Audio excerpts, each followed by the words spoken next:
नमः शिवेभ्यः।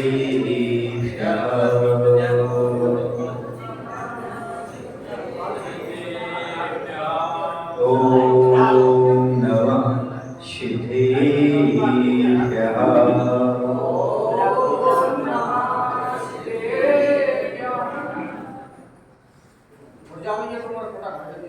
जय श्री ओम नमः शिवेभ्यः।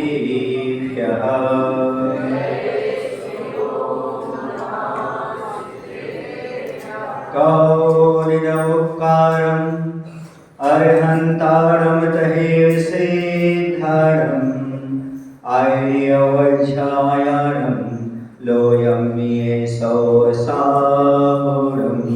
लोयं ये सौसामुरं। बोले पंच परमेष्ठी भगवान की देवालय श्री महावीर भगवान की उत्तम शौच धर्म की गुरु नाम गुरु आचार्य श्री ज्ञान सागर जी महाराज जी की आचार्य गुरुदेव भगवान श्री विद्यासागर जी महाराज जी की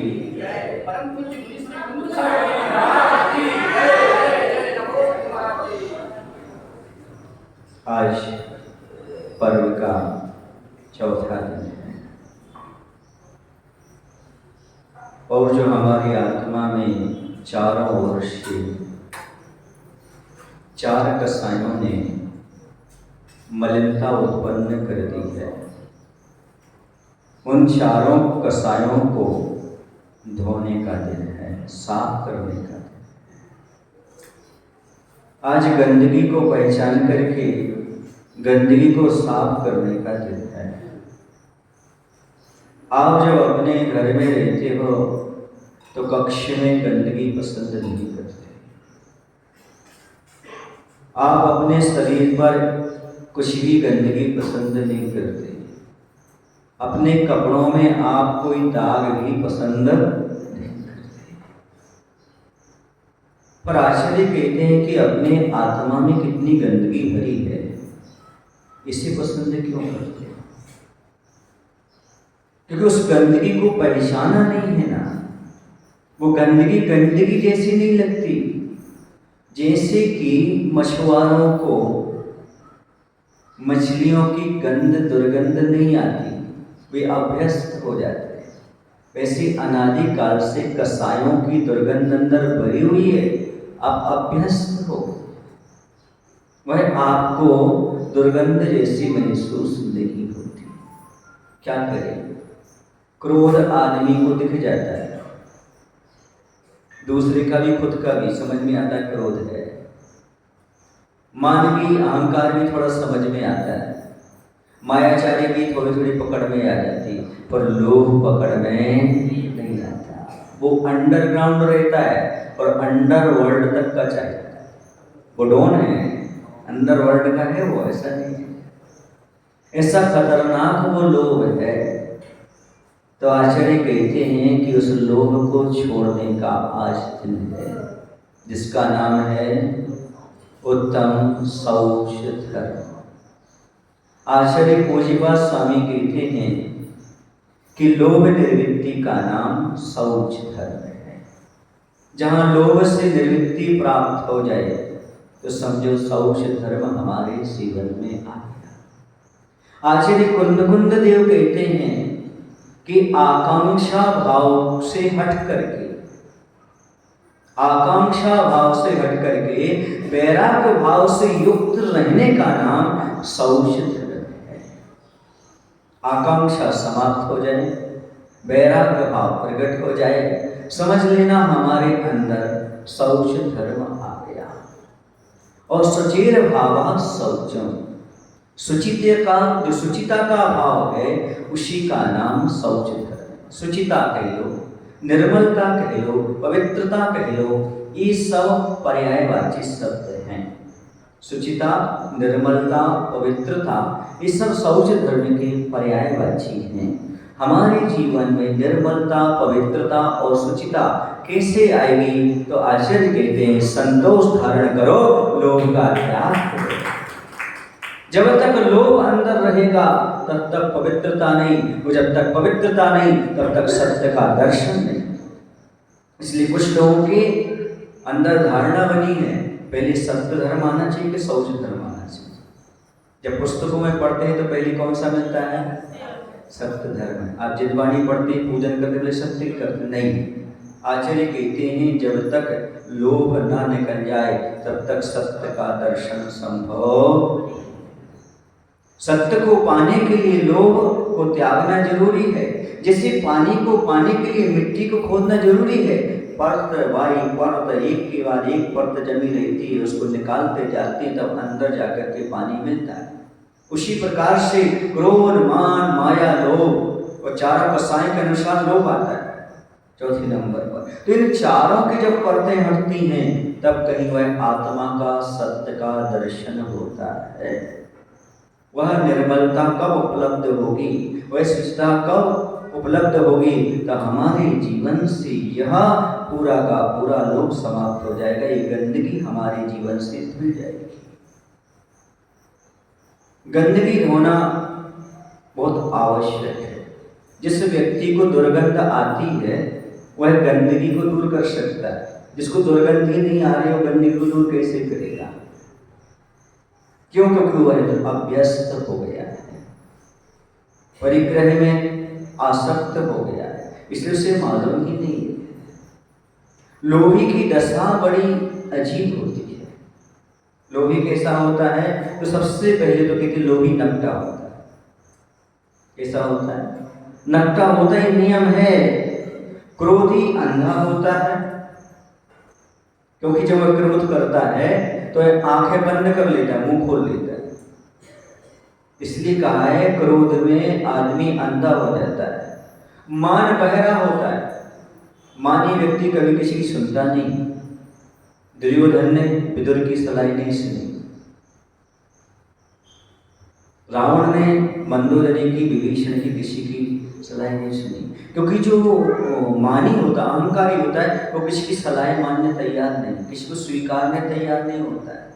ये नियम होता है।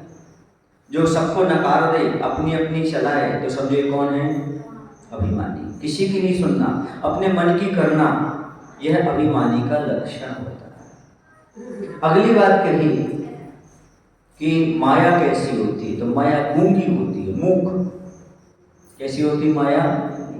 मूक होती है, तो समझ में नहीं आती। कोई बोले तो समझ में आ जाए, बोले नहीं तो क्या समझ में आए। और लोभ नकटा होता है, क्योंकि व्यक्ति लोभ के वश ऐसे पाप कर जाता है कि उसकी इज्जत तक दांव पर लग जाती है। इसलिए कहा है कि लोभी कैसा होता है? नकटा हुआ। ये उसकी स्थिति होती है। दूसरा उसका लक्षण है, उसकी दशा जानना चाहिए तो वह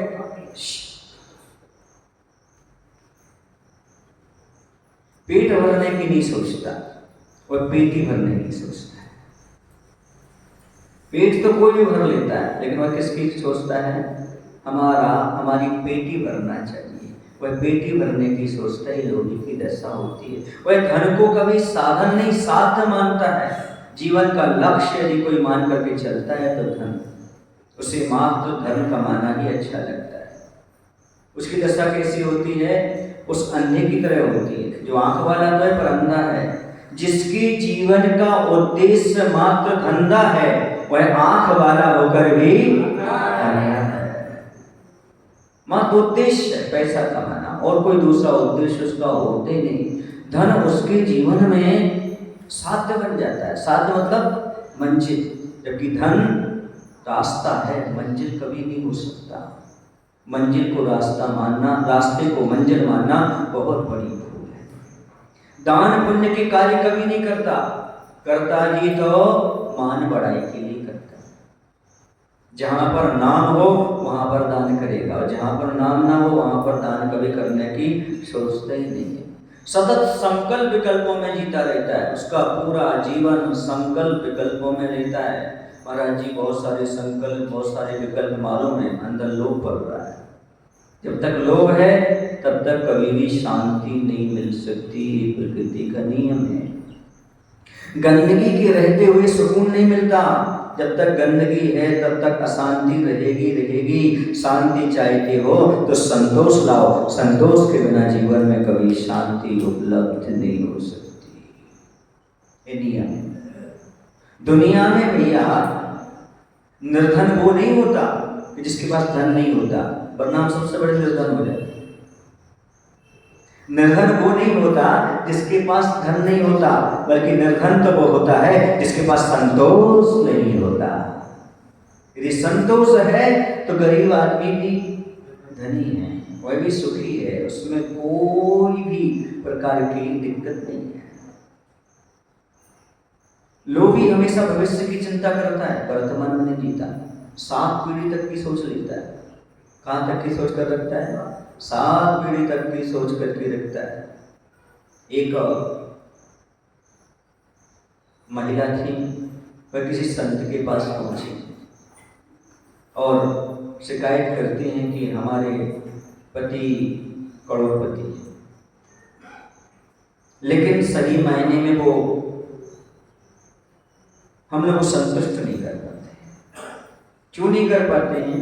उनको समय नहीं है, न बेटी को समय है, न पत्नी को समय है, न किसी को समय है। समय किसके लिए है? कमाने के लिए।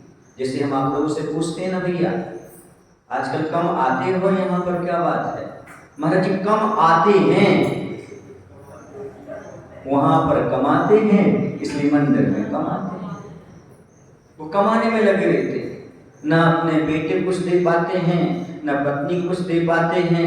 ऐसी स्थिति वाले लोग होते हैं, उनको पास बच्चों के लिए समय ही नहीं है। समझ रहे आप लोग कि नहीं? हाँ, कितना धन चाहिए? अरे जितना है आपके पास पर्याप्त है, मुझे पता है, फिर भी कम लग रहा है। तो संत ने उनको एक ही बात कही, आप लखपति बनो या करोड़पति बनो, ना भी बनो तो चल जाए, पर अपनी पत्नी के सही पति बनो, इसी में तुम्हारा है। धन तो आता और चला जाता है, लेकिन जिनके साथ आप जीवन व्यतीत कर रहे हो उनके लिए समय देने का प्रयास करना चाहिए। और जो अपनी बात चल रही थी, लोभी की दशा कैसी होती है, तो लोभी सभी पाप को करने के लिए तैयार हो जाता है। हिंसा, झूठ, चोरी, कुशी, परिग्रह, सब प्रकार के पाप के लिए तैयार रहता है। न्याय मार्ग कभी नहीं अपनाता, अनीति और अन्याय पर चलता रहता है। उसे कभी शांति नहीं मिलती, कभी तृप्ति की प्राप्ति नहीं होती। उसकी इस प्रकार की दशा हमेशा बनी रहती है। बहुत आरंभ करता है, धार्मिक की ओर कभी दृष्टि नहीं देता, हमेशा असंतुष्ट बना रहता है, कभी संतुष्ट तो होता ही नहीं है, कि उसकी दशा हमेशा बनी रहती है। महाराज श्री क्या करें? संसार में धन के बिना चलता नहीं। यदि धन कम हो तो जीवन नरक सा लगता है, बोलो ना, फिर भी जीवन तो निकल जाता है ना। धन कम हो तो वर्तमान नरक सा लगता है, पर आश्चर्य के धन ज्यादा हो तो आगे नरक मिलता है। इस बात को क्यों भूल जाते? हाँ, बहु आरंभ परिग्रह किसका कारण है? नरकायु का कारण है। बहुत आरंभ और परिग्रह से नरकायु मिलती है। ये कितनी सी उम्र है आपकी? 120 से ज्यादा तो नहीं है ना वर्तमान में, इतनी है, इससे ज्यादा तो नहीं है ना। आगम की दृष्टि से देखें तो 120 से ज्यादा किसी की उम्र नहीं है, और अभी कोई 70-80 से ऊपर कोई जा नहीं रहा है। और कोरोना काल में तो किसी का कोई भरोसा है। तो ये तो वर्तमान में थोड़ा सा जीवन है, इसे बिना लोभ के निकाल दो। ज्यादा पैसा रखोगे, ज्यादा आरंभ करोगे। कुछ लोग बहुत बड़े आदमी माने जाते हैं, उनके यहाँ 2 फैक्ट्री है, 2 स्कूल हैं, 2 कॉलेज हैं, इतनी गाड़ियां हैं, इतना ये है, उतना वो है, तो क्या कहते हैं संसार में बहुत बड़े आदमी हैं, पर आश्चर्य कहते सबसे छोटा तो वही है। क्यों है? तो कि इतना सारा परिग्रह। तो महाराज श्री को तो चक्रवर्ती को सबसे छोटा मानना चाहिए? नहीं, चक्रवर्ती बस संपदा तो होती पर लोभ नहीं होता। जिसे लोभ है उसके पास संपदा होते हुए भी गरीब है, यदि वो संतोष धारण किए हुए है और निरंतर दान करता रहता है तो लोभी नहीं कह जाता है। दान पुण्य निरंतर करता रहे, मात्र समेटने की बात ना करे, संचय की बात ना करे। बीज राग फल भोगवे, ज्यों किसान जब माने। बस इतनी बात है कि वह बीज बचा करके खाए, यानी दान पुण्य करता चला जाए पर भोग करे तो कोई बाधा नहीं है। तो मैं कह रहा था धन कम हो तो वर्तमान नरक सा लगता है, और आचार्य कहते हैं धन अधिक हो तो भविष्य नियम से नरक रूप ही होता है। तो क्या करें महाराज श्री, धन कम है तो फिजूल खर्ची बंद करो, आप अभ्यास से बचो, व्यर्थ में जो आप फिजूल खर्ची करें इससे बचो आप, और धन अधिक है तो दान करो, नहीं तो वर्तमान में नरक मिलेगा और आगे भी दशा ही होती चली जाएगी, इसलिए करना आवश्यक है। अच्छा बताओ, आप लोग बस धन कम है कि धन कम लग रहा है? कमाई कितना चाहिए आपके लिए? कितना चाहिए आपके लिए? क्या बच्चों का भरण पोषण नहीं हो रहा है क्या? रोटी किसकी खाते हो आप? सोने किसके खाने के इरादे में हो क्या? कि गेहूं की? ये कह रहे धन कम लग रहा है, कम ही है, कम है हमारे पास, धन कम है आपके पास। जरा भिखारी को देख लो आप, भिखारी को देखा आपने, उससे कम तो नहीं होगा ना आपके पास? मैं पूछ रहा हूं, भिखारी से कम तो नहीं है ना? आपके पास धन कम नहीं है, हकीकत तो यह कम लग रहा है, ये आपकी दशा है। जिसके पास धन कम है उसका उपाय है, लेकिन जिसे धन कम लग रहा है उसका कोई उपाय हो ही नहीं सकता। ऐसे आदमियों का कोई उपाय नहीं है। इसलिए मैं कहता हूं, अब वही कर सकते हैं तेंदुखेड़ा की समाज का इलाज, जिनका नाम है आचार्य विद्यासागर जी महाराज। और कोई नहीं कर सकता, क्योंकि इनके पास धन कम नहीं है, इन्हें धन कम लग रहा है।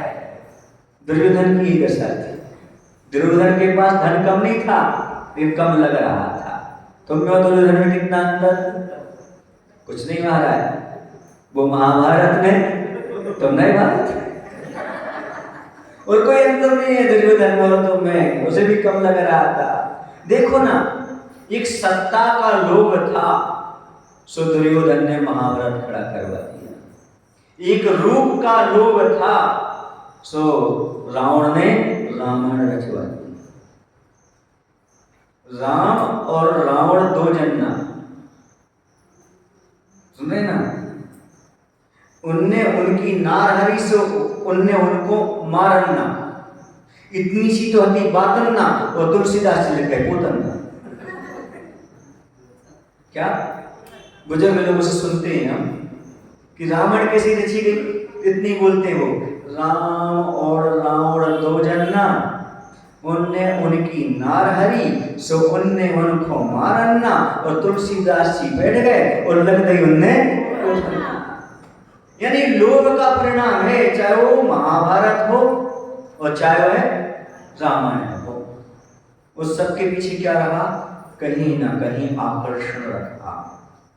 क्या रावण को कमी थी? मंदोदरी आदि बहुत सारी रानियां थी, लेकिन सीता के रूप का लोभ उसके अंदर आ गया। दुर्योधन के पास धन क्या कम था, लेकिन नहीं, दूसरे का धन भी मुझे मिल जाए, सत्ता का प्रलोभन। क्या क्या नहीं करा गया, क्या क्या नहीं किया दुर्योधन ने। लाखा भवन में आग लगाने वाला कौन था? वही तो लगवाने वाला था।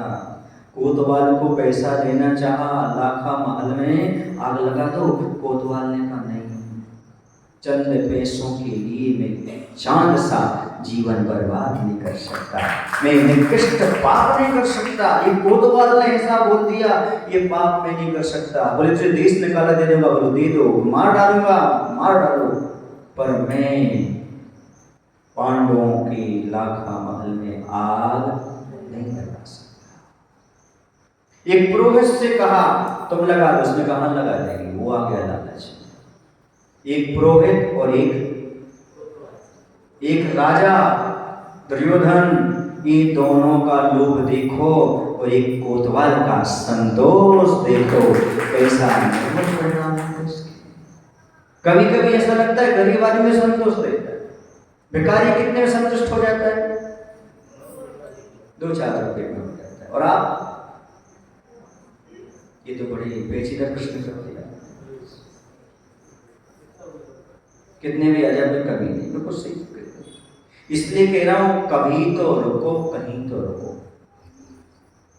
नहीं है समझ में क्या इसका मतलब क्या? सिस्टम बना लो, हम 10 करोड़ के बाद क्या करें। हाँ बहुत अच्छा, ये बात तो समझ में आ गई। कभी तो रुको, कहीं तो रुको। कभी माने जीवन में कभी तो रुको कि हम 50 साल के बाद धन नहीं कमाएंगे, 60 साल के बाद धन नहीं कमाएंगे।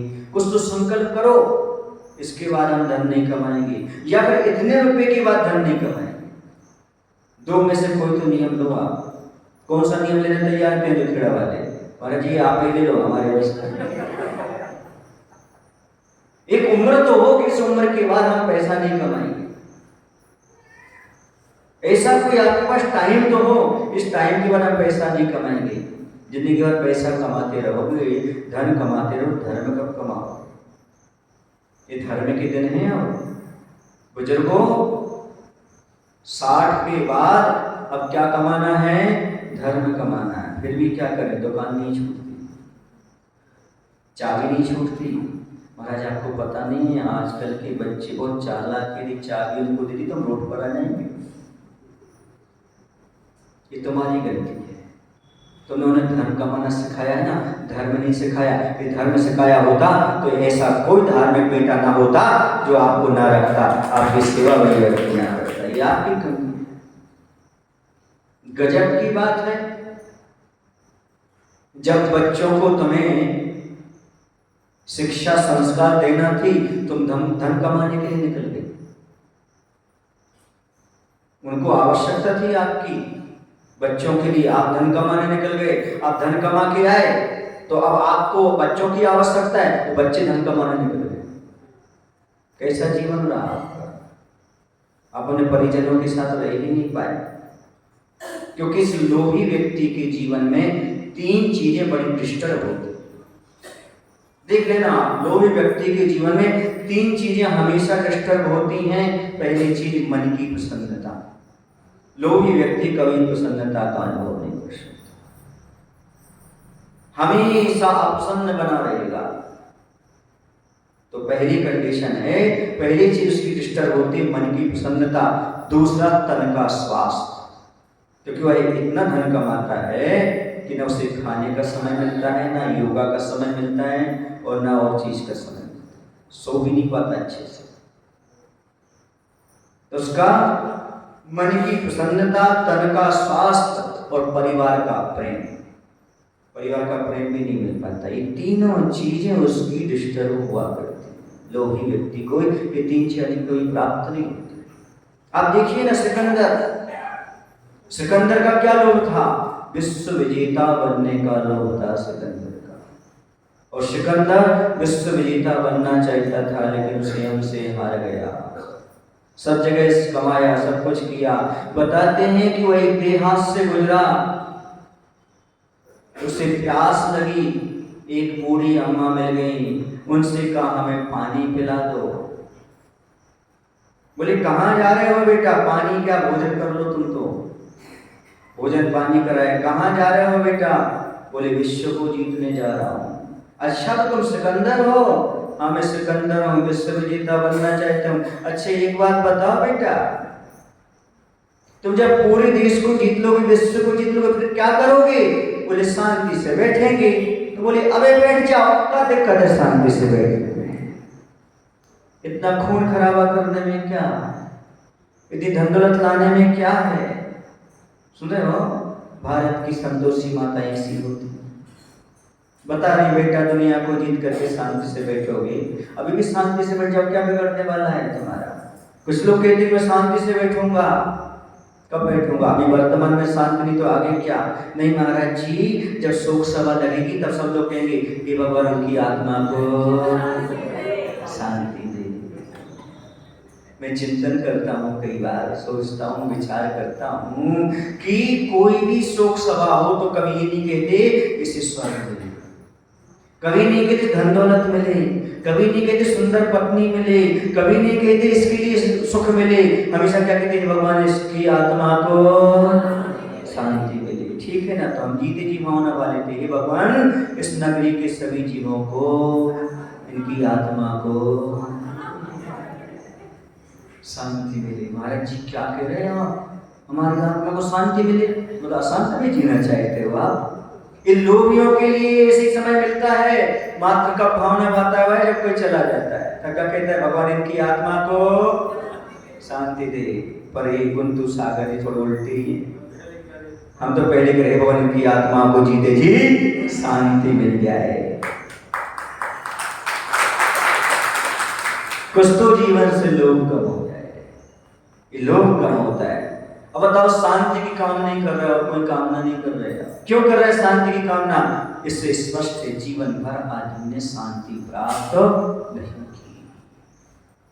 और जब किसी की समाधि होती है, मुनियों की त्यागी पृथ्वी क्या बोलते हैं, जैसी समाधि मरण आपने प्राप्त किया वैसा हम भी प्राप्त करें, ऐसी भावना।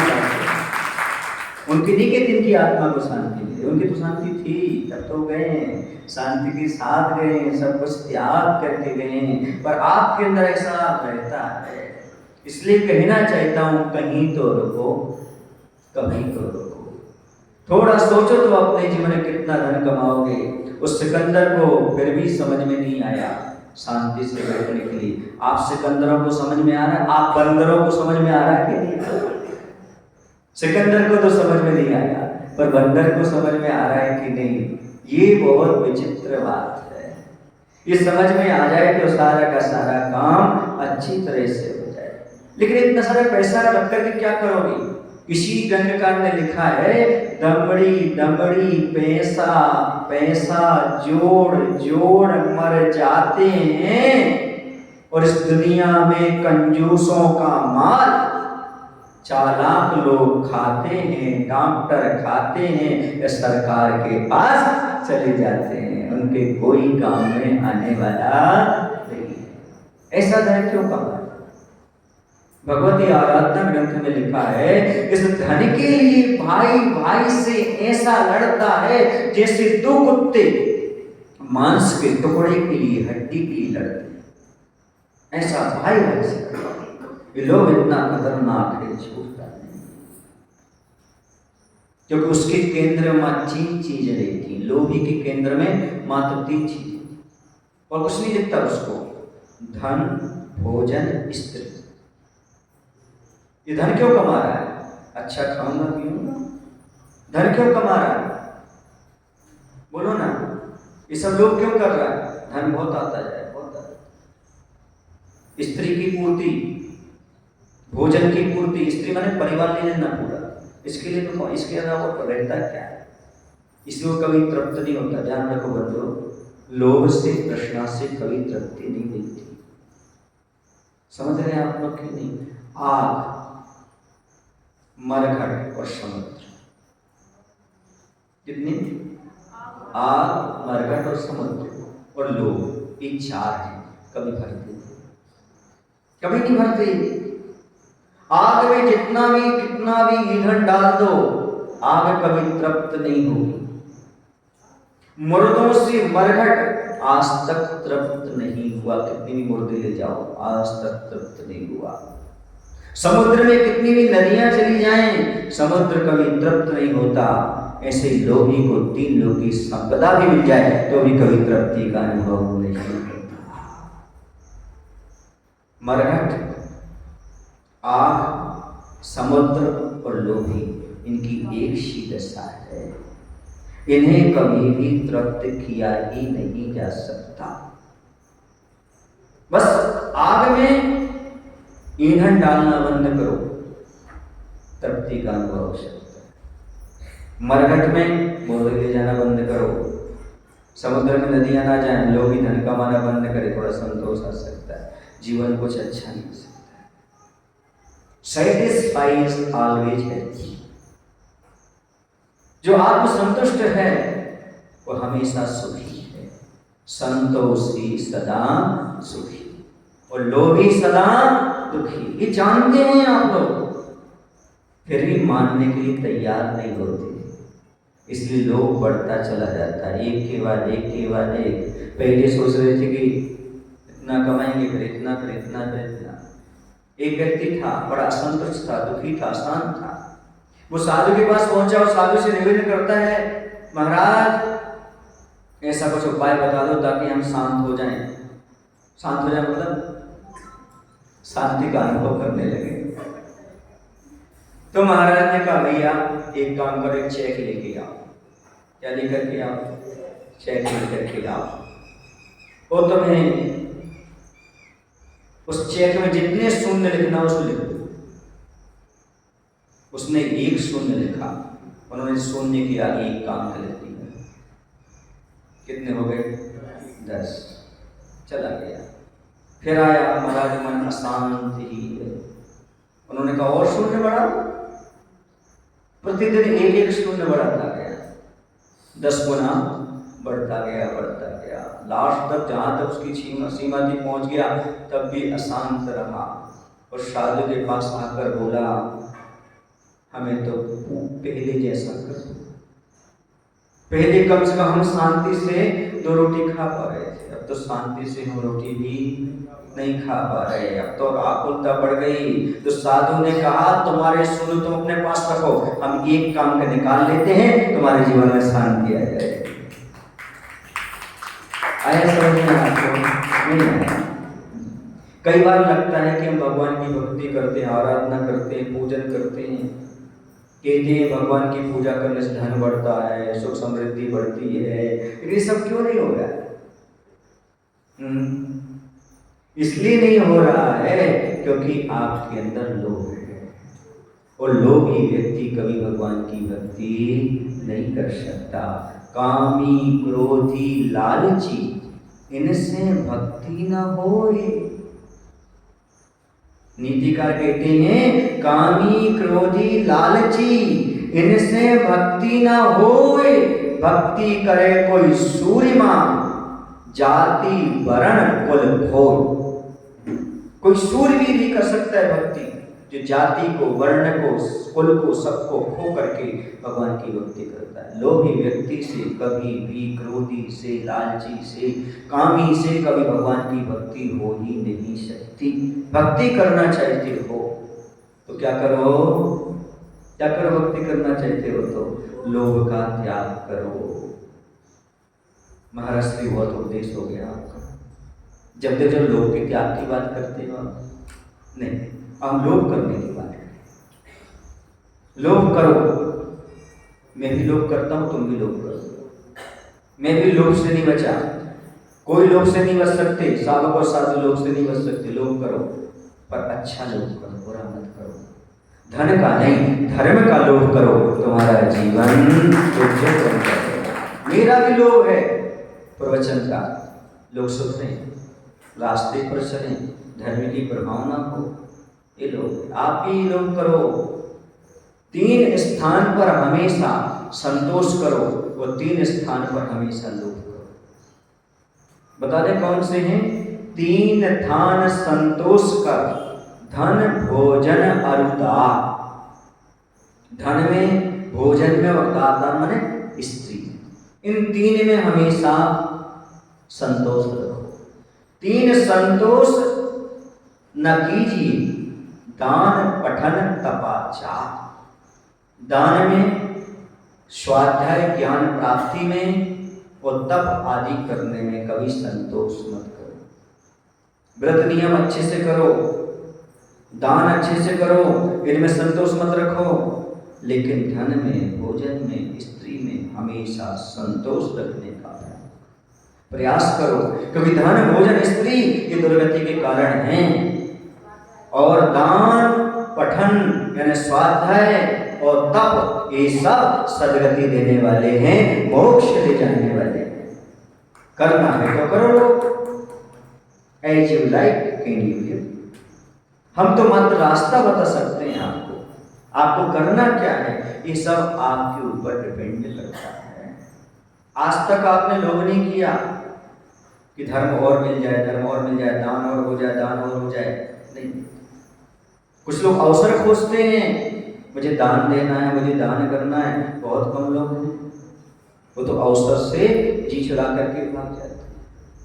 आचार्य कहते हैं कि लोभ और तृष्णा से तृप्ति मानना वैसे ही है जैसे ओस को चाटने से प्यास बुझाने की कल्पना करना।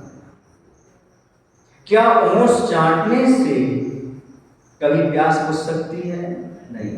उसी प्रकार से ओस के बिंदु आपकी प्यास नहीं बुझा सकते। वैसे ही आप देख लीजिएगा, लोभ से कभी तृप्ति मिलने वाली नहीं। ये स्थिति प्रत्येक व्यक्ति के साथ हो जाया करती है। एक मुझे बहुत अच्छा उदाहरण याद आ रहा है कि आखिरकार हम लोभ से कैसे बचें। तो पहला तरीका संतोष धारण है। संतोष के माध्यम से हम लोभ से बच सकते हैं। एक राजा थे, वो हर वर्ष एक प्रतियोगिता रखा करते थे और उनका कहना था, आप सबसे बढ़िया से बढ़िया चीज लेकर के आइएगा, जिसकी सबसे अच्छी चीज होगी उसे पुरस्कार दिया जाएगा। तो उस वर्ष कोई भगवान की मूर्ति लाया, कोई ग्रंथ लाया, कोई राजा की ही मूर्ति बना करके लाया, कोई और चीज लेकर के आया और सब अपने अपनी चीज रख करके जाने लगे। एक फटे हाल व्यक्ति दूर खड़ा था, उससे कहा, भाई तुम क्या लाए हो? बोले दिखा नहीं सकते। बोले ऐसी कौन सी चीज लाए जो दिखा नहीं सकते? बोले दुनिया में सबसे अच्छी वही है। बोले क्या क्या लाए हो? बोले दुनिया की चीजें पाले आदमी तो आधा तृप्त होता है, पूरा कभी तृप्त नहीं होता। और कोई अच्छी चीज दिख जाए उसको पाने की इच्छा हो जाती है। तो तुम कौन सी चीज लाए हो? बोले मैं दो चीज लाया हूँ जो आ जाने के बाद फिर कुछ चाह नहीं बचते। बोले क्या लाए हो? बोले मैं संतोष लाया हूँ जो हृदय में विराजमान। दुनिया में सबसे अच्छी चीज क्या है? संतोष। आदमी को संतोष आ जाए फिर कोई भी चीज का प्रलोभन उसे दिखता नहीं। लेकिन लोग ये की बड़ी कठिन दशा है। यदि आपको भूख लगी है तो मान लो आपको 8 रोटी की भूख है तो आपने 4 खा ली तो आधी भूख समाप्त हो गई। लेकिन आपको 5 लाख की भूख है, 2 लाख मिल गए, आधी भूख हुई क्या? 2.5 लाख मिल गया, कब हुई? क्या नहीं हुई। और भूख बढ़ जाती है, कभी कम होने वाली नहीं है। इसलिए तृष्णा सदा सुहागन भूख है। कैसी है? सदा सुहागन रहने वाली ऐसी भूख है तृष्णा, कभी इससे तृप्ति होने वाली नहीं है। ये दशा है। ये भ्रष्टाचार क्या चीज है? भ्रष्टाचार क्या चीज है? ये भ्रष्टाचार लोभ का ही परिणाम है। कहते हैं एक टेबल से दूसरी टेबल तक यदि फाइल खिसकाना हो तो क्या देना पड़ते हैं? नोट देना। हाँ, इसको भ्रष्टाचार बोलते हैं। सेवा शुल्क, सेवा शुल्क बोलते हैं इसको। ये मायाचारी के साथ लिया जाता है, इसलिए सेवा शुल्क हो जाता है। ऐसा हुआ जब गांधी जी थे तो वह कभी ऐसा केस नहीं लेते थे जो गलत हो। पैसों के लालच में कभी गलत केस नहीं लेते थे। एक व्यक्ति ने गांधी जी की जीवनी को पढ़ा और पढ़ने के बाद उन्होंने कहा, गांधी जी तो चले गए, गांधी जी मुझे समझ में नहीं आता, जब आप थे तब फाइल कभी खिसकती नहीं थी, केस अच्छे से सॉल्व हो जाते थे। अब आप नहीं हो, हम क्या करें? गांधी जी उसके सपने में आ गए। गांधी जी बोले कि जब मैं था तब तुम्हारा काम हो जाता था, आज भी होगा, पर ध्यान रखो जिस कागज में मेरी तस्वीर हो वो सामने वाले को दे देना, मेरा काम हो जाएगा। फिर से बोलो, समझे नहीं समझे? क्या समझे आप? हैं? पैसा, नोट, क्योंकि गांधी जी की तस्वीर नोट में बनी है। वो कह रहे बस सामने वाले के सामने खिसका दो फाइलें, अपने आप खसकने लगेगी, आपको ज़्यादा कोई मेहनत नहीं करना पड़ेगी। ये बात गजब की है। आज भ्रष्टाचार के युग में गांधी जी ने ऐसा कहा, कहने का तात्पर्य है आज पैसे का युग है। किसका युग है? पैसे का युग है। एक वो प्रेम का युग था, एक वो प्रेम का युग था रामचंद्र जी के समय कि पिता के वचनों की रक्षा के लिए बेटा वनवास स्वीकार कर लेता था। और आज ये पैसा का युग है, बेटा पिताजी को वृद्धाश्रम में छोड़ने के लिए जा रहा है। इसलिए राम राज्य बंधु उसे नहीं कहते जहां पर माता पिता समर्पित होते हैं, राम राज्य तो उसे कहते हैं जहां बेटे अपने पिता पर समर्पित।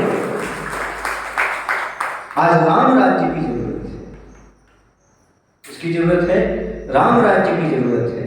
आप चाहो तो राम राज्य ला सकते हो, ये आपके ऊपर डिपेंड करता है, दूसरे के ऊपर नहीं। आज भी आप राम राज्य ला सकते हैं यदि प्रेम युग को अपनाएंगे, पैसे की युग को नहीं। आज पैसा का युग चल रहा है। मैं आपसे पूछना चाहता हूं, आप प्रेम क्यों समाप्त हो गया? पैसा पैसा क्यों दिखाई दे रहा है? इसका कारण बता सकते क्या आप? क्योंकि पढ़ाई का उद्देश्य मात्र,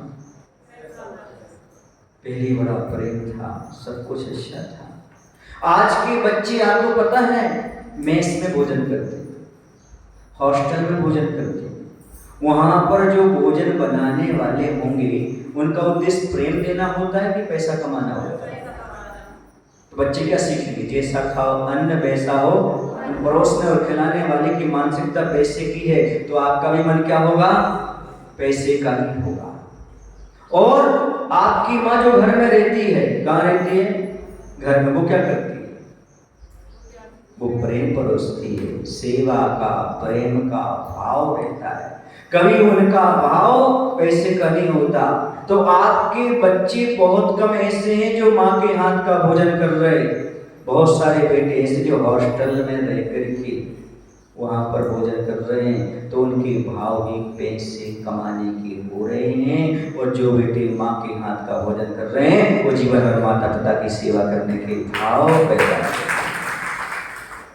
भोजन का भी जीवन में प्रभाव पड़ता है। मैं ये कहना चाहता हूं, आपके पास धन है, धन रहे, पर धन के आप स्वामी बने, कभी नौकर ना बने। क्या ना बने? स्वामी बने। स्वामी बनने का प्रयास करें, मालिक बनने का प्रयास करें। क्योंकि याद रखना, ये पैसा जब तक आदमी के जेब में रहता है तब तक ताकत रहता है, और दिल और दिमाग में आ जाए तो वही कमजोरी बन जाता है। दिल और दिमाग में पैसा आया और कमजोरी हुई, इस कमजोरी से बचना चाहते हो तो पैसे को दिल और दिमाग में नहीं, मात्र जेब में रखने का प्रयास करो, तब आपके लिए आनंद आएगा। आदमी की इच्छा इतनी है जिसकी कोई सीमा नहीं, पुण्य उतना है नहीं, और भोगने की शक्ति भी इतनी नहीं है, फिर भी सब कुछ चाहेगा, मिलेगा क्या? संभव नहीं है। इच्छा शक्ति है, मैं सारी की सारी मिठाई की दुकान खरीद लूं, लेकिन पुण्य शक्ति इतनी है कि 5 किलो खरीद पाया, और क्रिया शक्ति कितनी है? आधा किलो खा पाया। समझ रहे? इच्छा शक्ति, पुण्य शक्ति और क्रिया शक्ति, जिनमें बहुत अंतर है। आचार्य कहते हैं क्रिया शक्ति के अनुसार लोभ हो तो फिर भी चल जाए, पुण्य शक्ति के अनुसार लोभ नहीं होना चाहिए, और इच्छा शक्ति के अनुसार नहीं होना चाहिए। कितनी क्रिया है उतना, कितना खा पाओगे तुम, उतना ही अपने पास रखो, इससे ज्यादा रखने की आवश्यकता नहीं। पर आदमी का एक मन है, वह कभी भरता ही नहीं, वो चाहता जितना मिलता जाए उतना अच्छा, जितना मिलता जाए उतना।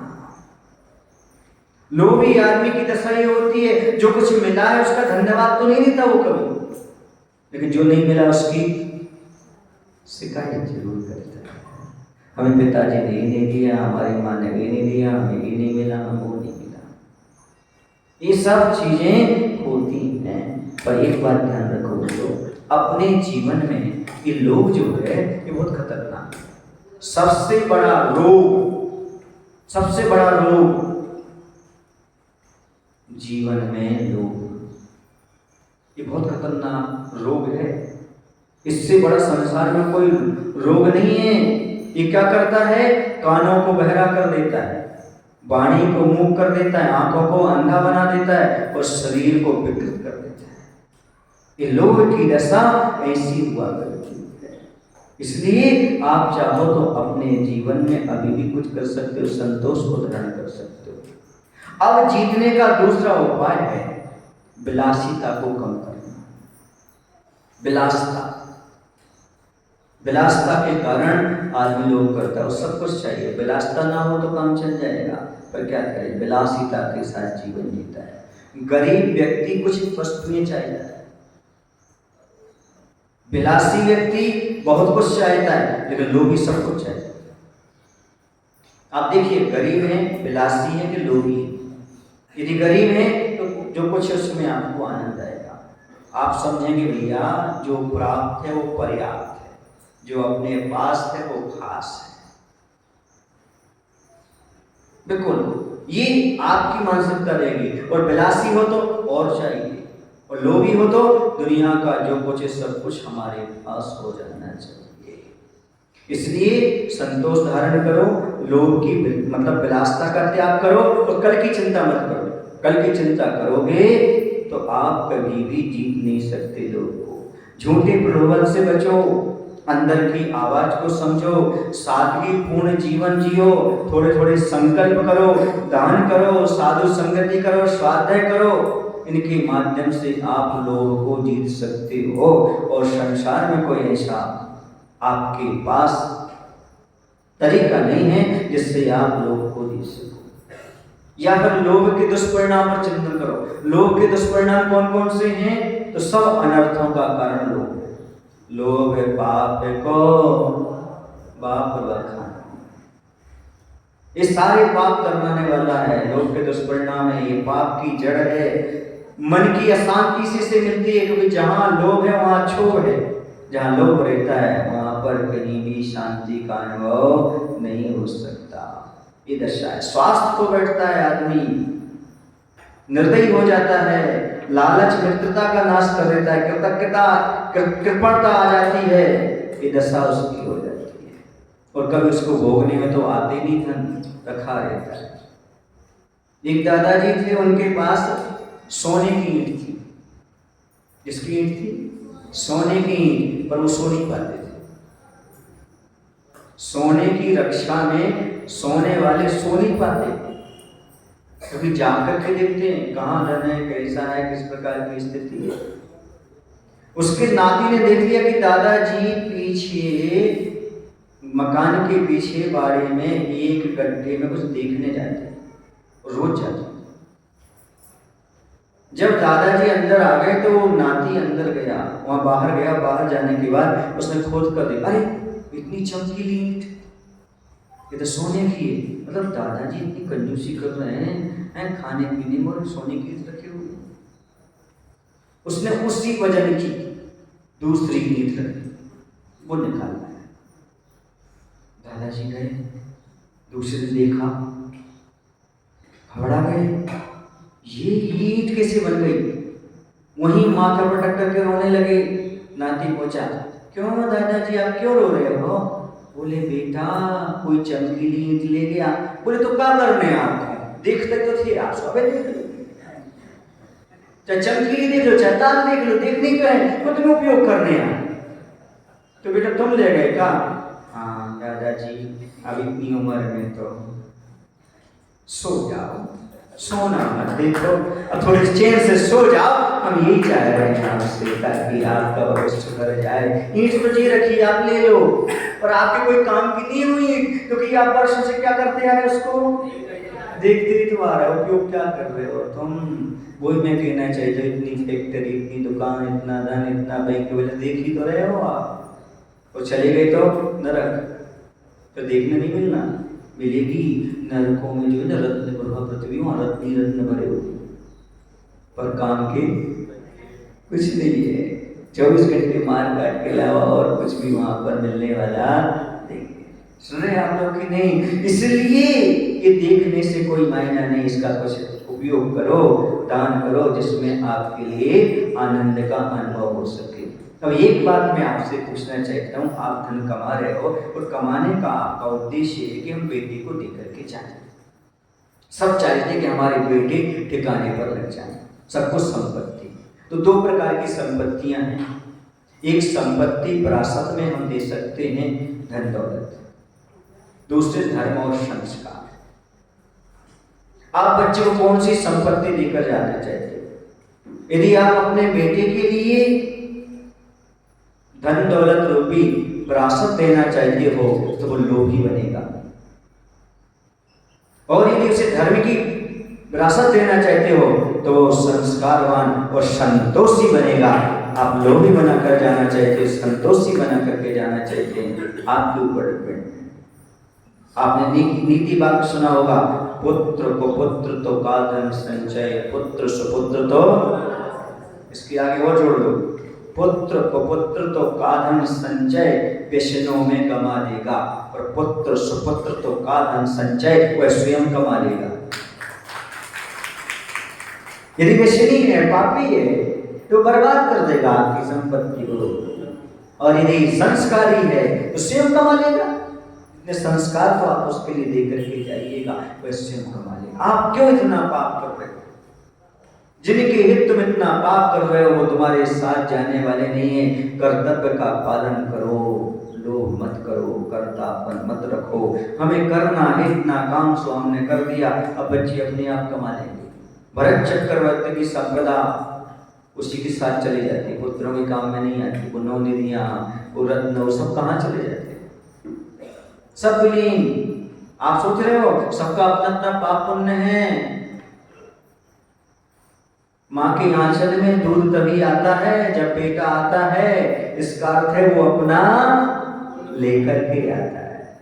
तुम तो मात्र निमित्त हो, इस निमित्त बनकर के इतना पाप क्यों कर रहे हो, इसके बारे में सोचो। महाराज श्री और उपाय बता दो। विवेक, विवेक रखो, धन कमाने में विवेक रखो। यदि विवेक तुम्हारे पास नहीं है तो आप कभी भी इससे बच नहीं सकते। कुछ व्रत रखो, अपने पास व्रत लो, संकल्प लो, हाँ, जिसके माध्यम से आप इससे अपने जीवन में बच सको। अन्यथा कभी नहीं बच सकते आप, क्योंकि आपने कोई व्रत नहीं लिया, कोई संकल्प नहीं लिया। दान का एक कोई लिमिट बनाओ।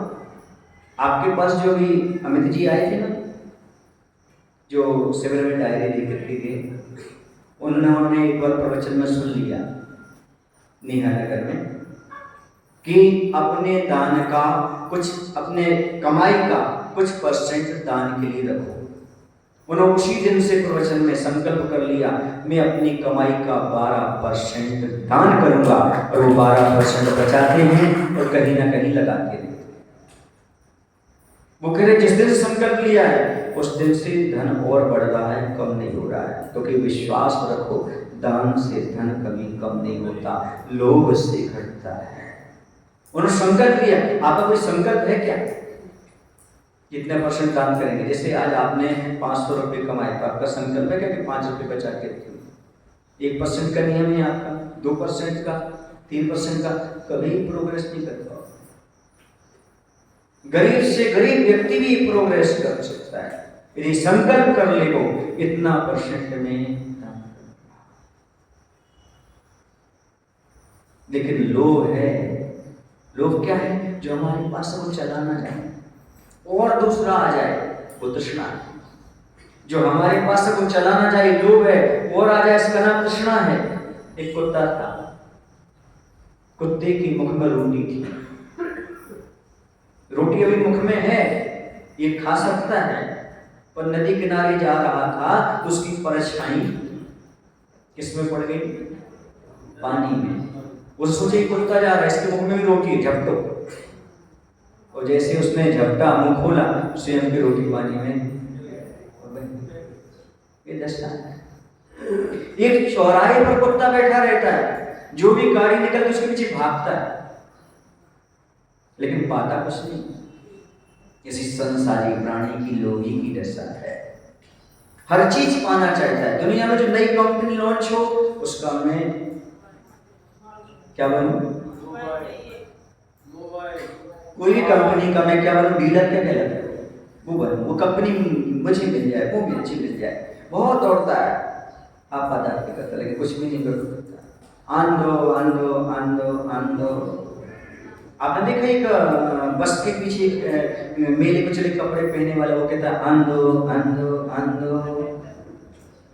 कंडक्टर नहीं और कुछ बोला, वो कहता आंधो आंधो। ऐसे क्यों कहते हो आंधो आंधो आंधो?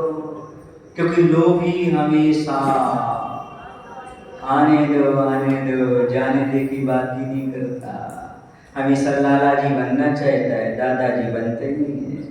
लाला जी समझ गए ना, लाओ लाओ लाओ, वो कौन है, लाला जी। हाँ, और देव दादाजी, और ना लेना नाना जी। क्या बनना आपको, दादा बनना, लाला बनना कि नाना बनना?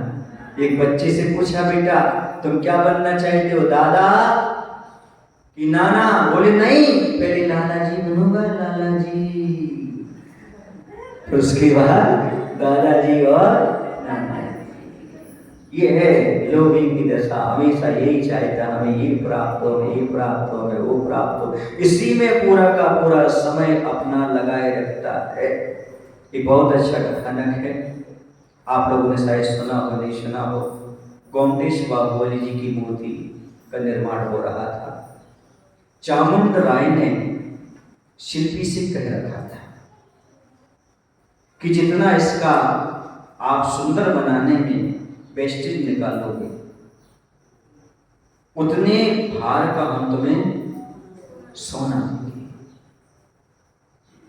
उसके मन में आ गया, जैसे वह छेनी चलाता, उसकी छेनी रुक जाती, चलती नहीं। उसने माँ से आकर कहा, माँ हमें बहुत सारा सोना मिलना था पर छेनी नहीं चलती। माँ ने कहा, बेटा तेरे अंदर लोभ आ गया है, तो लोभ का त्याग कर, छेनी चलने दे। भगवान के मंदिर में भी, मूर्ति में भी लोग, कहाँ कहाँ आदमी पैसा कमाने के लिए सोचता, कहाँ कहाँ घुसपैठिया बन करके काम नहीं करता, भी दसता है। और कुछ लोग ऐसे होते बड़े संतोष धारण करते। पहले डॉक्टर लोग होते थे बड़े संतोषी होते थे, कोरोना काल में तो कुछ संतोषी भी दिखे और कुछ लोभी भी दिखे। आपने सुना होगा सब प्रकार के देखे, लोभी भी और संतोषी भी। वो पहले जमाने में ये कोई डॉक्टर होंगे तो किसी का बेटा बीमार हुआ तो उसने डॉक्टर को सूचना दी, डॉक्टर साहब आप चलिएगा, हमारा बेटा बीमार है, यहाँ ले आओ, यहाँ नहीं आ सकता। उन्होंने कहा चलो मैं चलने तैयार। वो घर तक पहुँचे, घर की फीस अलग थी और हॉस्पिटल की फीस अलग थी। जैसे वे घर तक पहुँचे और बेटा चल जाओ साहब, वो बेचारे गरीब व्यक्ति ने कहा ये फीस तो लेते जाइए। डॉक्टर ने कहा मैं आपकी कोई सेवा नहीं कर पाया, और सेवा नहीं कर पाया तो मैं आपसे फीस नहीं दे सकता। उसने कर्ज लेकर के पैसा रखा था पड़ोसी से कि डॉक्टर को देना पड़ेगा। पड़ोसी के पास गया, पड़ोसी ने बात सुन ली थी कि डॉक्टर ने इससे पैसे नहीं लिए। वो गया और कहता है भैया पड़ोसी से, लो ये आप अपना पैसा रख लो। उसने कहा नहीं, जब डॉक्टर लोभ का त्याग कर सकता है, मैं भी करता हूँ, तो मैं जरूरत पड़ेगी ये पैसे तो। लेकिन जिस रिक्शे से डॉक्टर आया था, रिक्शा समझते हो, रिक्शे वाले ने भी सुन ली बात। रिक्शा वाला भी कहता है डॉक्टर साहब आप जैसा उदार व्यक्ति तो हमने कभी देखा नहीं। हम 2-5 रुपए के लिए रिक्शा चलाते हैं, हम में भी मानवता है, हम भी आपसे पैसे नहीं ले सकते, हम भी इतना लोभ करते हैं। ऐसा हमारे जीवन में क्या हो सकता है? हम थोड़े थोड़े से लोभ का त्याग कर दें, नकली दवाइयों का बेचने का बंद कर दें, नशा की चीज़ें बेचना बंद कर दें, और राष्ट्रीय बेचने को बंद कर दें, इसमें प्रॉफिट है। सुन रहे हैं आप लोग कि नहीं? क्या ऐसा कर सकते हैं हम? ऐसा पैसा कभी काम का नहीं होता। आप कितना भी कमा लो कभी नहीं आएगा। या तो वह डॉक्टर के पास जाएगा अन्यथा जाएगा। ऐसा त्याग नहीं कर सकते। जिसके माध्यम से हिंसा होती है, जिसके माध्यम से बुद्धि भ्रष्ट होती है, जिसकी जैसे तो हम धंधा ना करें, इतना लोग तो त्याग कर सकते हैं। दो बातें महत्वपूर्ण हैं, अंतिम समझिएगा प्रवचन की। पैसा कमाना विरोध नहीं, प्रेम लुटाना विरोध नहीं। बस कंडीशन इतनी सी है, आप पैसा कमाइए, धन कमाइए, पर लालच से रहित होकर कमाइए। आप प्रेम लुटाइए, पर स्वार्थ से रहित होकर के लुटाइएगा। पैसा लोभ से रहित कमाइए, प्रेम स्वार्थ से रहित होकर के लुटाइएगा। देखिए आपके जीवन में बड़ा आनंद आता है। तो आज सबसे बड़ा धन है संतोष। आज लोभ का त्याग करो, अंतरंग की गंदगी को दूर करने का प्रयास करो। और सबसे बड़ा तो आचार्य कहते हैं आज धर्म वो है, ये हमारा शौच धर्म वो है कि जब हमारे जीवन में रत्नत्रय की पवित्रता आ जाए। जिसके जीवन में रत्नत्रय की पवित्रता आ जाती है उसकी भगवान महावीर से भी मित्रता हो जाती है। ये रत्नत्रय से, ये स्वभाव से हमारा शरीर अपवित्र है, इसकी पवित्रता तो मात्र रत्नत्रय से ही है। और जब तक रत्नत्रय नहीं आता, पूर्ण महाव्रत नहीं आता, दिगंबर मुद्रा नहीं आती, तब तक लोभ का त्याग पूर्ण रूप से होता भी नहीं है। इसलिए पूर्ण रूप से लोभ का त्याग करना चाहते हो, गंदगी को छोड़ना चाहते हो, पवित्र होना चाहते हो, तो रत्नत्रय की आराधना करो। बोल महावीर भगवान की, आचार्य गुरुदेव भगवान श्री विद्यासागर जी महाराज की। जावाणी के जानते सूझे लोकालो, सोवाणी मस्तक सदा देते हुंडो। हे जिनवाणी भारती माँ को जबो निगरे, जो तेरो शरणागरे सो पावे सुख